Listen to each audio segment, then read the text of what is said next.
Hello, friends and family, and welcome back to this week's episode of Family to Family Workshops. This week we have someone who's a real hidden gem.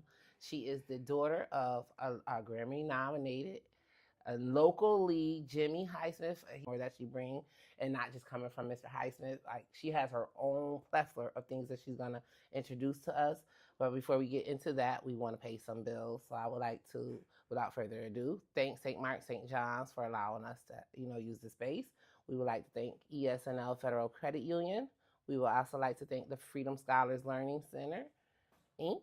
We would like to thank Ryan tonight. Tune in. Thank you for always coming back and checking out the guests that we were calling out our locals that haven't had a light shined on them. Now she's the kudos, or we don't get the light, that way, but in a good way. So without further ado, daughter of Grammy-nominated saxophone. Like my girl is glad that we have her on this podcast. I'm gonna try to push. I myself, listen, I live in a 5-bedroom country, all in. Like when he playing his music, really hosts open mics and artistic showcases. So back to that, like I was saying, I'm gonna attend showcases. I really think like that's something really dope that I want to dive into. And last but not least, so without further ado, I'm not gonna say anymore, and I would like to welcome you. I do a lot. If I didn't have big here, I was putting them on to different venues that they can, perform at. We have a lot of venues here, I feel like. Yes. Not just being in the house with a professional saxophone. I would say like a lot of great instrumentals are coming out of Rochester. I think we're jamming out with my friends. We're jamming. Even though we're dealing with whatever we're dealing with, internally, externally in the world, our musicians, and they have to deal with different grief and death and, just almost basically fellowship through music. Sure. There were times where I was a little insecure, teenager or very young adult, past like I said, past musically.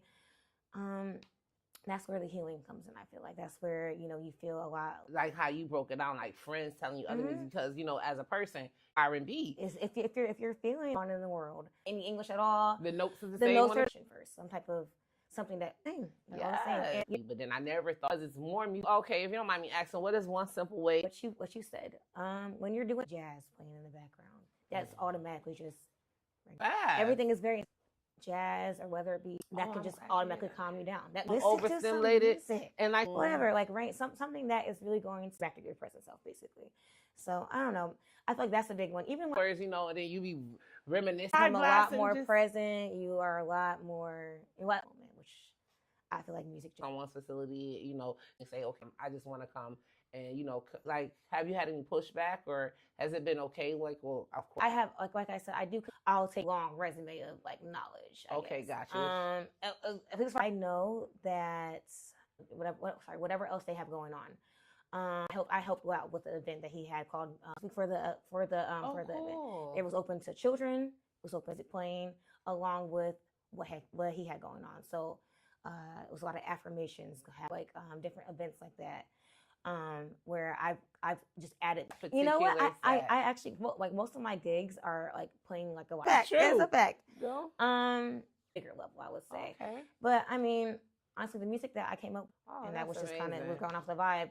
I feel like in that moment. So whether it be something like a little more energy boosting, like just maybe like soft piano. Okay, so I play mainly key. I'll say I'm good to learn and going and playing in bands and playing stuff. it. Listen, yeah, so back then they made it work to help us with our mental health. I think we use it now party with it, but if